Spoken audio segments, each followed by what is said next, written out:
I find it highly entertaining that these cars are slower than the Xfinity cars. Are they really? That's so funny. Yes.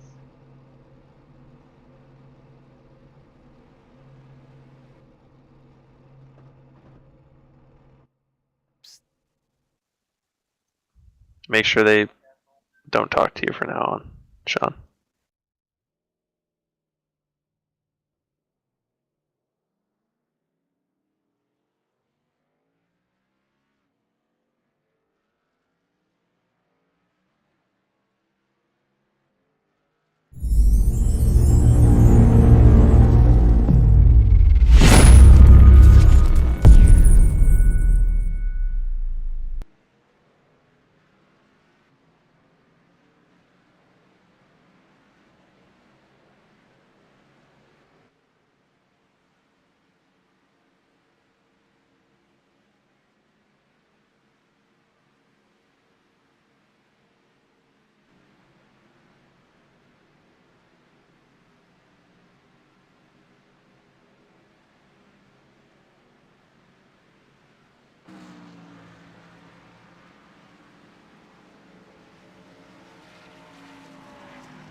Hey, are we live yet?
Good evening, race fans. Welcome to the Sim Racing Network's coverage of the Sim500 Monday Night Series Transervice Cup Series here at Pocono Speedway. We did the Xfinity race last night, 60 laps, 3 cautions, one of which, Don, was only a connection issue caution. So these guys were really aggressive last night. They put on one hell of a show, especially up front the entire time. So I look for more of the same tonight. But beside me today is Don Runkle Jr. at the booth. And down in the van giving us these pictures tonight is a new guy. Well, not really new. You've heard him before up here in the booth, but tonight he's pushing buttons, Sean Yoder. So we'll give Sean all the support we can. But folks, qualifying has indeed wrapped up. We're about to take to the track here. And real quick, we'll give you the top 10 rundown. Anthony DeBarro brings home the pole with a 52.673 to his outside in row 2 in the name. I'm sorry, row 1 outside Adam Gilliland in the 81 car. Yeah, there in row 2, you're going to have the number 5 of Chris Jabu, and next to him is going to be the number 40 of Trey Edson. Inside row 3, Timothy Johnson. There's a name we haven't talked about a whole lot lately in that 28 car, and outside of him, Chad Coleman in the 20 car. And behind them is going to be the number 82 car starting in 7th, Chad Cole. Next to him is going to be the number 27 car of Jose Gonzalez starting in 8th. And finally, inside row 5, Justin Fuller in the 51 car, and the 39 car of Daniel Falkingham is your 10th place runner. We'll have the rest of the field scroll by on the bottom. Last night's race was won by Byron Daly in the 06 car. I don't even see Byron in the field tonight. I don't think he made it in time, so no. I don't see him. But Comstock was real close to winning last night, Don. It was a hell of a fight. If you get a chance to go back and watch that replay, I encourage you to do that. Comstock and Daly just put on a hell of a show for probably a good 30 laps. That doesn't surprise me. Those two guys are top sim racers. We talk about Comstock all the time, so I expect big things out of him tonight too. Somebody else to keep our eye on tonight is Justin Fuller. He's been kind of on a tear these last few weeks. He's got a couple of wins, and I'm going to say this nicely, a more aggressive driver here in the Sim 500. one of the more aggressive drivers, I guess you could say. I've heard him referred to as a bull in a china shop, among other not so family-friendly terms. But always entertaining is Justin Fuller. He put on a great all-star show for the Sim 500 guys last week at Charlotte. So hats off to him for that. But how about Timothy Johnson, that 28 car? Not somebody we really talk about a whole lot here in the Sim 500 Cup Series, and he's got himself a nice top 5 starting spot tonight. Yeah, he put down a pretty impressive lap tonight. Put that car right there in the number 5th starting spot here at Pocono. It's going to give him a good spot. This, kind of place is hard to pass with this new package and everything. You're going to see these guys really fan out in these straightaways and really use this draft to try to gain momentum, try to make passes going into the corners. Indeed, you're right about that. Well, here we go. Green flag is in the air. DeBarro gets off to a really good start there. I don't know what happened to DeBo, but look at him down there inside line. It's like he fell asleep, as the top 3 cars on the outside line are probably going to make a pass and send him all the way from third back to 5th. Yeah, DeBarro got one heck of a start there. He didn't waste no time. He went right away. You see these guys almost 3 wide back there for 3rd place going into the corner. And you'll see these guys really kind of spread out as this race goes on. I'm sorry, my wife is showing me I'm trying to call a race here. 3 and 4 wide, I would not be surprised to see it at all. Maybe not in the turn, but definitely going down. We got we got a car out of shape already.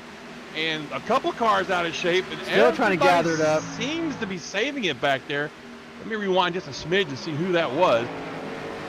That was really close. That could have been really Gonzalez, big. that's who that was. He got into the back of Chad Cole at 20, and try to save it, he clipped the 5 car of Gabo, and then everybody behind him is checking up and trying not to run him over, and we got guys getting rear-ended back there, and wow, that could have been a big, big mess, but as it is, everybody was able to keep it straight and going forward. Still and looks like kind of a mess back there. It looks like we got a lot of free wide going on back there. There we go. Down into turn 1. Cohan. Oh, the 32 is in it. Oh my goodness. Shane is Ewing. it going to be a wreck? I don't see a yellow yet. No caution. Wow, insane. I mean, there's a bunch of cars wrinkled up. I don't think anybody actually got turned completely around, but some guys went down to the grass. And, man, wow. That was impressive. I can't believe a yellow didn't come out for that. Really good driving on a lot of drivers' parts there. But it definitely shook up that whole back half of the field. I mean, those guys are all really falling off the draft there, I guess you could say, because I mean, draft does kind of count here with this new package. Definitely spread the field out, though. Yeah, it definitely did that. I mean, that was impressive. Those guys really avoided a big one there. It was like a bunch of wrecks happening at one time that just never really came to fruition. No doubt. Well, back up front, DeBarlow's got himself a nice little lead now. He is out to about 4/10, almost a half a second there. I wouldn't be surprised to see some of these guys just try and take it easy and get a feel for how long this thing's going to last as far as tires go.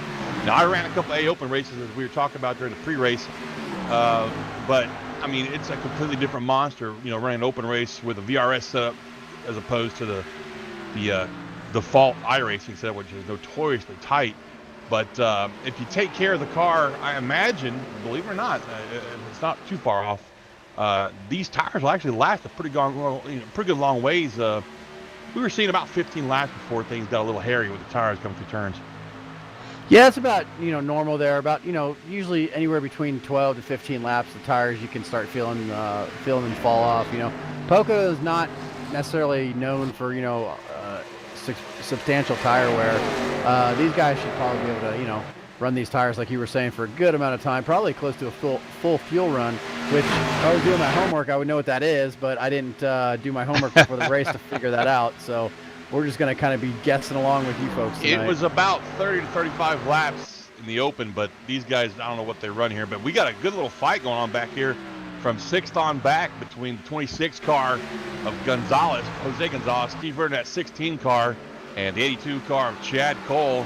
And outside there is Timothy Johnson still kind of holding down 8th place right there. He's just kind of, he's not putting up too much of a fight. I think he's just doing a smart thing here. He's just going to let these guys go on by, try and, pull a Comstock there and save his tires. And speaking of Comstock, he's down there now on the inside of Mr. Timothy Johnson there, trying to take that spot away. Timothy lets him go on by there, and just behind the 28 car is the 51 of Justin Fuller. So let's keep our eyes on those guys as they work their way up to the field here.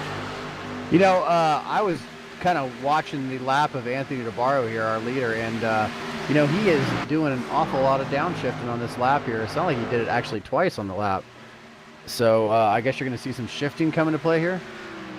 I don't know. We didn't do any shifting in the open race. We tried. A bunch of us did try it a couple times, and you lost more time than you made up because the huge difference between 3rd and 4th gear was just it wasn't practical to keep shifting. We actually had one guy spin himself out trying to downshift. So, but again, I was open setups. You can change different things in there, including the gear ratios. So who the hell knows? I guess we'll keep watching and find out. But things are kind of calm right now, and this is kind of what we saw last night. After the first couple of car-to-car cautions we had, it really panned out to where everybody just kind of settled down a little bit and gathered themselves up and raced clean, with the exception of the 2 guys up front, which were Daly and Comstock. And my God, they put on a hell of a fight last night.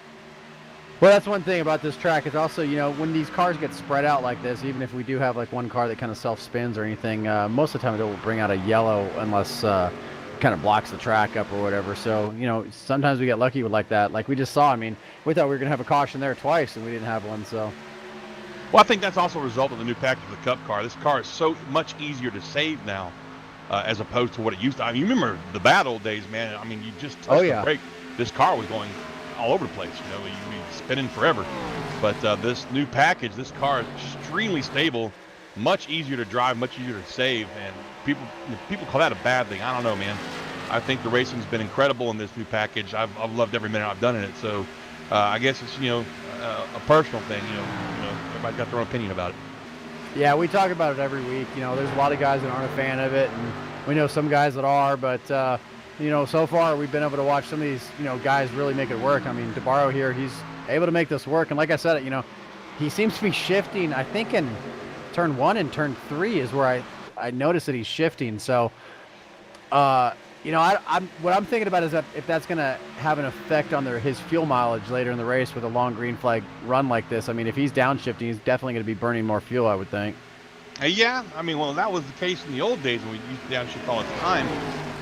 And I don't know if you've noticed, but second place there, Adam Gilliland is just kind of creeping up. He's definitely closed the gap a little bit. And I mean, I can't hear the in-game sounds. I turn them off when we do the broadcast, so I don't know if he's downshifting as well or not. I'm gonna find out right now.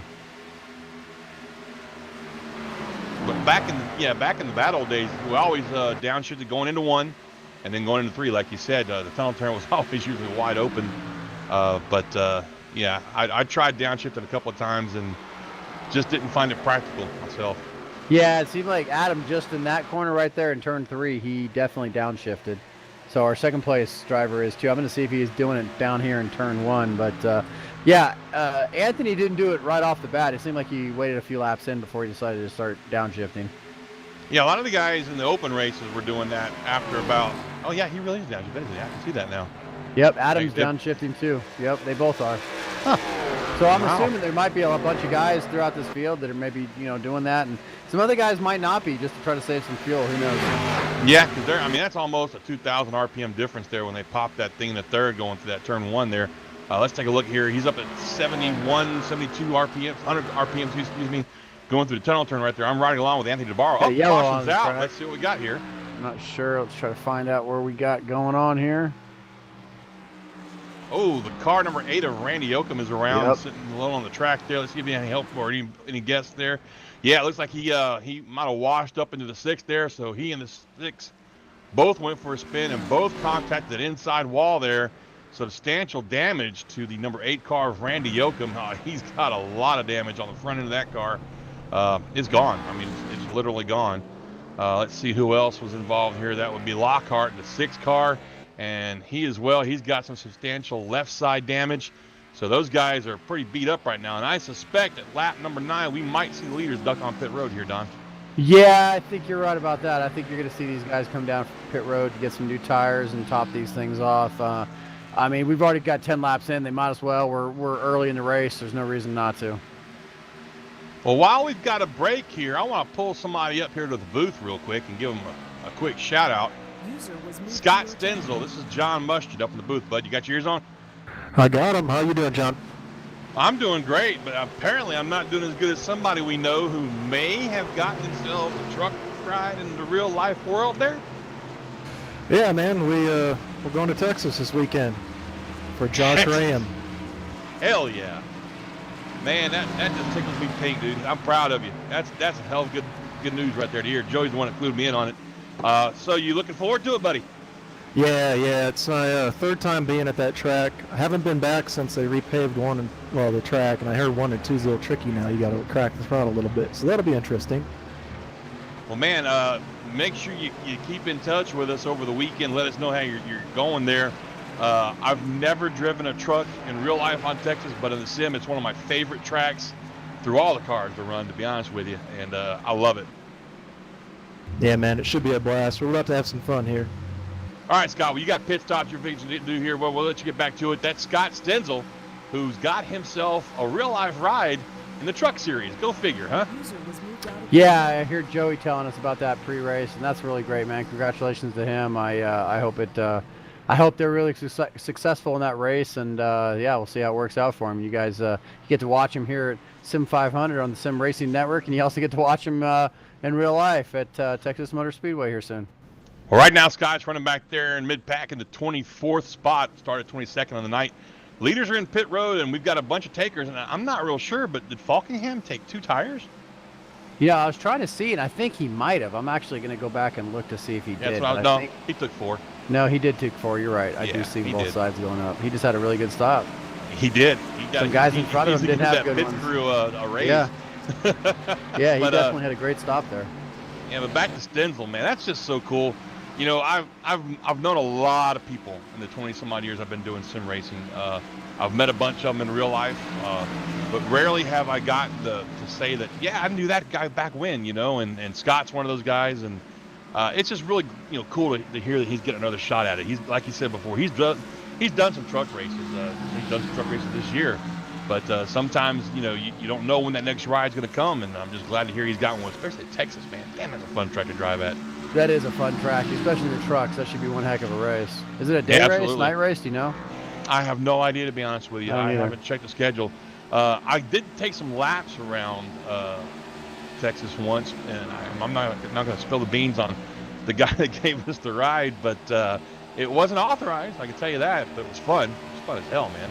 But it was in a souped up truck, not a race truck, just a really badass Chevy truck, and we took a few laps, and you know, this individual was a staff there at the time, and God, that was fun, man. And you know, we only topped out at like 110.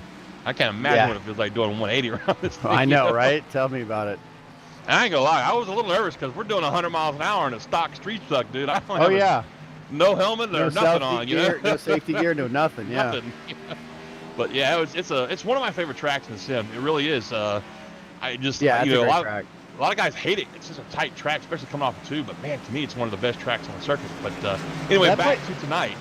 I was gonna say that place has come a long way, though. You know, even in real life, it's come a long way. I remember the very first race there. I mean, it was just a mess. They had those weepers and the moisture that was coming up through the track. I think the very first lap they did on that track for the very first race was a wreck, if I remember right. So I think that place did not really, you know, it had its little bumps when it was starting out, but it's been a great track, and it's a really solid track to have on the circuit.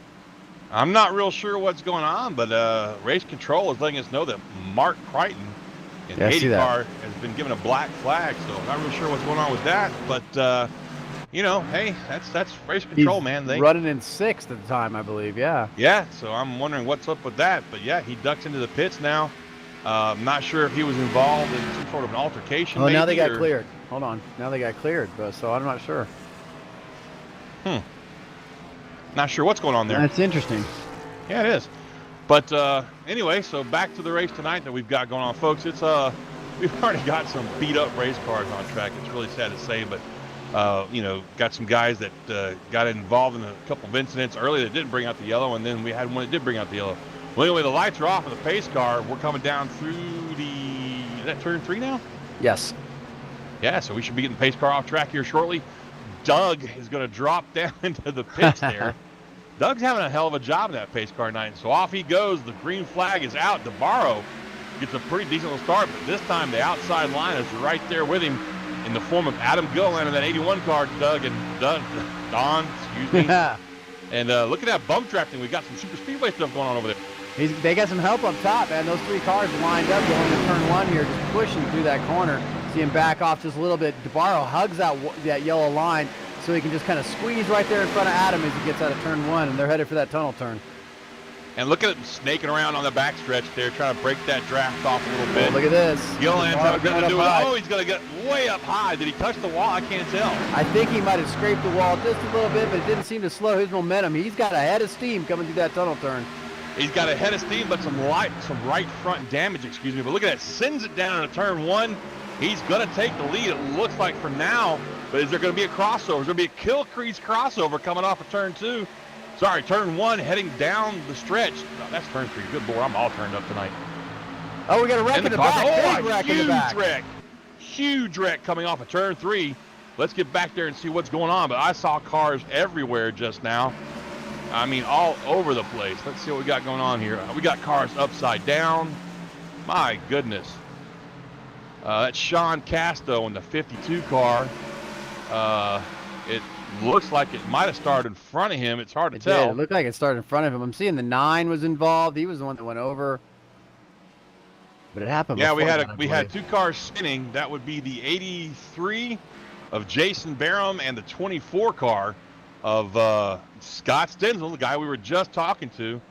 Looks like Scott got up in the wall, came back down, and got into Fuller, and was turned around and just kind of collected everybody behind him, and it was just crazy from there. We had cars flipping and flying down the track. Yeah, that was a big one. We had cars all over the place, man. That was, yeah, that was pretty crazy there. Big one at Pocono. Wow, look at Wetzel. Man, he just went for heck. He tried to miss it on the out, going down south there to the inside, and just did not make it at all. he got hit, and then yeah, that was it for him. A lot of cars got taken out in that one. That's well, the we thing, weren't on Pocono, track very long. No, we weren't on track. That's the thing, though, right where it happened too. Is you got that wall inside, outside. I mean, there's a lot of room, but things happen fast here. They happen real fast. We only had one green flag lap right there, so I imagine we're not going to see anybody ducking down pit road except for maybe the guys in the back with some damage that want to come in and get that fixed. But I would imagine most of the top 10, or at least, are going to stay in there. So we're going to take just a really quick break, folks. We're going to leave it on corner to corner while we go to commercial break. Let you guys remain seeing all the action, including pit stops if they happen. That's if they happen. When we come back, we'll come back for the green flag. Stay tuned to the Sim Racing Network.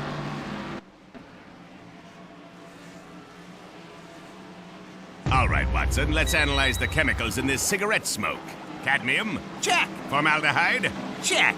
Arsenic? Sir, isn't arsenic what they used in rat poison? Yeah. Isn't arsenic what they used in rat poison?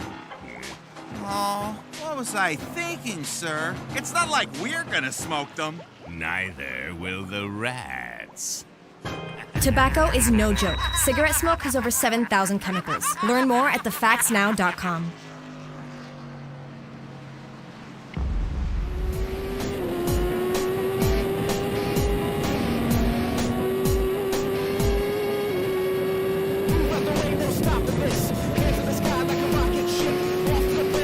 Are we muted so we can talk to you?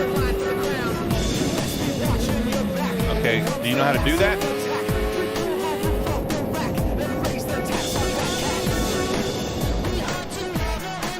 Then how are we going to know when you come back from commercial?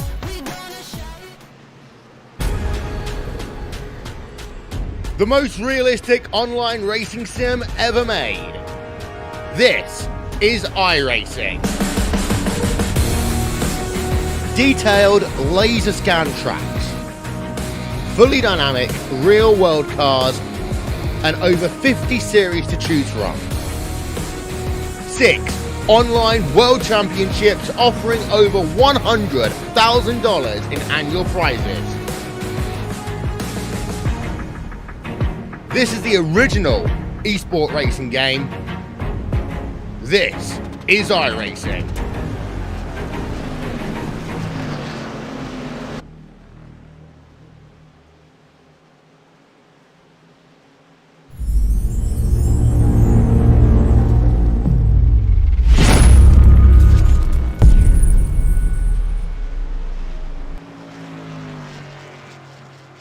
And welcome back to the Sim Racing Network's presentation of the Transervice Cup Series here Monday nights at Pocono Speedway for the Sim500 Racing Group.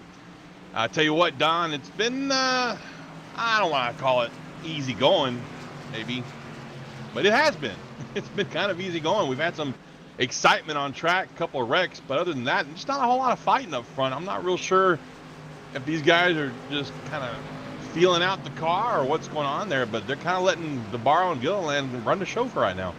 Seems like most of the fighting in the racing is going on in the back of the pack. It seems like these leaders kind of just, I mean, in the racing that we've seen, I think the longest flat run we saw was like that 10-lap stretch at the beginning there. It seemed like those guys were just kind of, you know, okay to just be single file and kind of let the race go and spread out a little bit. But a lot of those guys in the back, they were really fighting for position. You can see when they were coming off the corners, and I think that's what caused some of those, especially that big wreck early just now. Yeah, absolutely agree with you on that one. Well, you know, hey, it is what it is. You know, we'll take what we can get from these guys. Last night's race kind of gave them some big shoes tonight, so maybe they just were like, you know, we'll see what we can do for them. Of course, Daly didn't make the race tonight, so that might be a big part of it. And Fuller's got a little bit of damage. He was involved in a little incident back there. So I'm not real sure how competitive he's going to be right now. He's, like I said, he's one of those guys that ducked in and got some damage fixed. It's very minimal now to his car, but he is way back in the pack. Started 9th, finds himself right now, Don, in 30th place. Yeah, we'll see if he can fight his way back up here after suffering some of that damage and getting it fixed. Adam Gillen, we saw how aggressive he was in that last restart to be able to get the lead. Now we'll have to see if he kind of carries that aggression over still, as he's leading this race now with DeBarro behind him. It's going to be a little bit different now that he's the one being chased instead of the one that was doing the chasing. Absolutely. Well, folks, right now it's Adam Gilliland, your leader. Anthony DeBarro, pole sitter, back to second. Daniel Buckingham third from 10th. Chad Coleman fourth. Trey Edson fifth. Jose Gonzalez sixth. Chad Cole maintained seventh spot. Timothy Johnston started this race in fifth. Somebody we haven't talked about a whole lot these last few weeks. He's still in 8th place right there. Nick Silver 9th, and Nelson Rivera from 18th up to 10th place right now. That's your top 10. The rest of the field is going to scroll on by there on the screen. But I want to point out Mitch Rollo, our very own Mitch Rollo, who trained our producer Sean down there. He is up to 11th from 28th spot. That's some movement right there. But yeah, that definitely is right there. That's a great run for him so far. We're still early in this race, but track position is very important here, especially a track that it's going to be difficult to pass at. And right now, Mitch is moving his way up there, almost cracking that top 10. Well, I'll tell you what, Kilcrease has made some substantial moves also from 31st to 16th. The lights are out on the pace car, and we're about to go back to green here. Gilliland down on the inside there, and we got DeBarro on the outside. And, we haven't seen a whole lot of lane choice as far as restarting this race goes. We didn't see much of it last night either. So I don't really think there's a big push to take that outside lane like you would see at some tracks there, Don. I honestly think you kind of want to get that inside line going down here into turn one. You have such a long straightaway that they're going down into turn one. You're still kind of getting at the speed on these restarts, and it almost seems like you can really drive it down into the corner. And if you get lucky enough, you can clear that guy on the outside. You can get it like we saw the last restart. Actually, you can kind of squeeze up in front of him, but at the same time, those guys can get ahead of steam on the outside, and maybe not let that happen to the leader. So. I don't know. I would prefer to be on the bottom, but we'll have to see how DeBarro handles this restart here. Absolutely. Well, here we go. Lights are off the pace car. He's going down through turn 3 right now as we speak, coming off that long pond straightaway there. Well, I tell you what, this track looks so different now with all the walls and everything. Back in the day, back in '92, remember Dave Allison took a hell of a ride down the long pond straightaway, flipped like 13 times, but you're not going to see much of that anymore these days between the safety on the cars and the safety on the track and the safer barriers and the inside wall down there. But here we go, folks. Lights are off, and look at how close Gilliland's running on the back of the pace car. Now they're coming. I did it again, Don. Now they're coming in. I'm on the wrong end of the damn track. Now they're coming in the three. It's crazy. Being in the booth is so much different than being up out there in the car. I would never be just turned around on the track, man. Jesus. But yeah, you're right. Now we're coming through turn 3. And there goes the pace car. And there's our green flag waving in the air. And Gilliland gets a decent start. But I tell you what, look at that DeBarro on the outside there, Don. He is he's holding pace with Gilliland. Look at that. Buckingham jumps up in line behind the 27.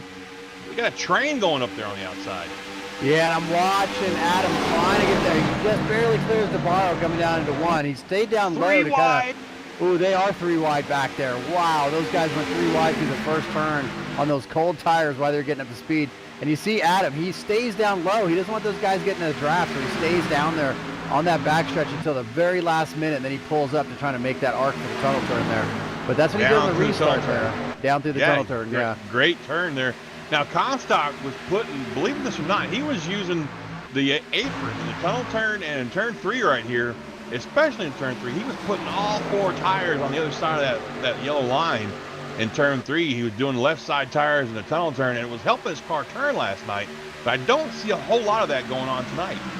I see the guys, I saw them a couple of these leaders put their 2 tires down a little bit below that yellow line in the tunnel turn. They did it a little bit more again in the turn 1. I'm noticing with this package, these guys are flirting with that yellow line just a little bit more in these cup cars. So maybe it's just helping them turn a little bit better with this fixed setup, maybe being a little bit tight like you were saying, as opposed to, when you race here in the open cars. Absolutely. Well, I'll tell you what, look at Comstock back there in 10th right now. Kind of got his hands full between the 15 of Nick Silver and the 22 car down there on the inside of Rivera. And then behind them is Mitch Rollo trying to just kind of fight his way up there. Poke his nose out. Yep. Yeah, I just saw him poke his nose out, change lanes as he's going to go down to the corner. Looks like he's going to be able to make another pass there. He's still trying to fight it. kind of hard to go through that tunnel yeah. turn there, side by side, and be able to, especially down low, and be able to carry Turn that three. momentum. Sorry, turn 3. I'm doing what you did. See, now I'm not the only one. But now he's got some drafting help, which is not something I ever thought I'd say at Pocono. Some drafting help in the form of that 43 car of Doug Roth there. And, that's crazy to watch these guys actually bump drafting all the way down the front stretch like that. But it's a huge track, long front stretch. The longest one on our track. Well, I'm watching the bump drafting going on right now between Anthony Navarro and Daniel Falkingham, our second and third place drivers. Daniel was just pushing Anthony all the way down the straightaway before they went through the corner, the tunnel turn there. I think I got it right this time. Yeah. And, and now they in the were short shoot definitely going down to 3. Yeah. And they were definitely bump drafting when they were doing that. So they're going to come down this front stretch, and we'll see if Daniel's able to suck up behind Anthony again and maybe do a little bit more bump drafting here. Doesn't look like it. That's one thing about this big setup. It looks like it really doesn't suck up quite as fast as it does at, say, Daytona or Talladega. You've got to be right there on their bumper coming off that turn. If not, you see what's going on right now with the gap that DeBarro's got now between himself and Falkingham. And as I say that, look at the ground that Falkingham's making up coming across through the tunnel turn there. Yeah, you can definitely see he's making up a lot of ground. You see him, he actually kind of backed off, I think, a little bit going to that tunnel turn, kind of just biding his time. And it looks like they might be catching our leader just a little bit. DeBarro got a good run going through the corner there. Inch by inch, step by step is how it goes. Slower is faster. Is that something somebody else in racing said once? I think so. I don't know who. Yeah, some wise person. Somebody did that, yeah. Probably won a few championships or something like that, yeah. Look at this snake effect going down the front stretch. That's so fun to watch from head on. It literally looks like a snake winding its way down the gully there. But, man, I tell you what, look at how strung out these guys are now. Pretty much single file all the way back to 25th. Yeah, they are definitely spread out. Like you were saying, drafting is definitely going to take a big be an account here, big time for these guys to be able to catch up. You're seeing right now, Adam's weaving back and forth just so DeBarro can get a clean run to be able to suck up behind him. And, if he's able to match what he's doing and be able to stay in the air there, he can get right up onto him. And before you know it, maybe be able to try to make a pass or, dive down low in one of these corners and be able to shoot for a pass, because it's going to be so hard to pass here. I can hear our leaders now. They're downshifting again. And I'm watching the only really 2x2 fighting we got going on is way back here in 20th. We have Cohan, who just took that spot away from Chris Cabot in the 5 car. Of course, Cabot's got a little bit of damage. He was involved in a little bit of a scrum earlier. I'm not sure which one, but he's got some damage to show for it. And, behind them in 21st, 23rd, 22nd, those guys are all duking it out there. But pretty much the rest of the field is just single file for a moment, just, trying to get their breath back and maybe just save some tire for the later part of the run. Yeah, that's what I think they're doing. You see the same thing up front, man. Adam Gillen just keeps doing the same thing. He's kind of trying to break that draft from Anthony DeBarro there. And Anthony and Adam. Ooh, Adam got a little bit of the wall right there coming off the corner. Didn't lose too much momentum. But these guys are definitely starting to shift now again. So it's only a few laps into this run of tires that these guys decide to start shifting again. So we'll have to see. I'm not seeing like guys further back in the pack doing it. It seems like it's just some of the guys up front. Well, I'll tell you what, he kind of did a 4-wheel drifter up into the wall that time, didn't he? Yeah, he did. Got pretty good amount of damage from it. Look at that now. DeBarro's right up on his bumper. And I tell you, I would not be surprised to see him maybe just kind of give him a little tap going down on one of these turns, trying to force him a little faster and make him wash up a little bit.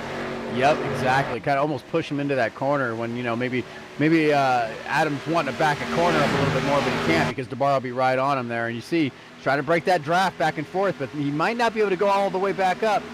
He goes right in front of Anthony's car there. And DeBarro's not afraid. Oh, DeBarro's got a little bit of damage. They both got into the wall there a little bit. And DeBarro's front end took some damage there. I saw it. Gilliland definitely damaged the right side of his car right there.